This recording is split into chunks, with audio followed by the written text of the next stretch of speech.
নমস্কার সবাইকে। তোমরা শুনছো নিবেদিতাকে।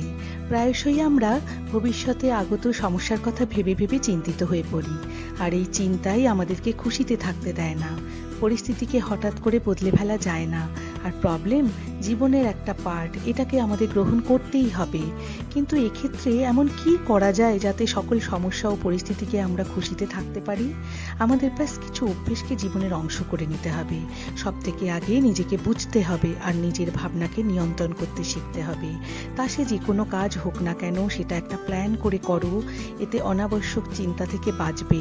জীবনে আসতে থাকা সমস্যার সমাধান এক এক করে করো, আর যদি কোনো সমস্যা এমন হয় যার সমাধান পাচ্ছ না বা কিছু বুঝে উঠতে পারছো না, তাহলে সেটাকে কিছুটা সময়ের জন্য ছেড়ে দাও।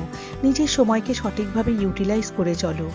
নিজের স্বাস্থ্যের প্রতি ধ্যান দাও, যত্নশীল হও, কারণ যদি আমরা নিজের প্রতি ধ্যান দিই তাহলে মানসিক ও শারীরিকভাবে স্ট্রং হতে পারবো, আর লাইফে ভালোভাবে চ্যালেঞ্জকে অ্যাকসেপ্ট করতে পারবো।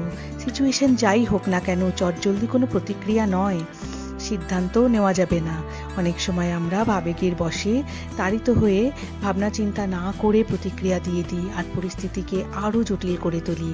এজন্য স্থিতিকে বুঝতে হবে, একটু সময় নিতে হবে, আর শান্ত মনে প্রতিক্রিয়া দিতে হবে।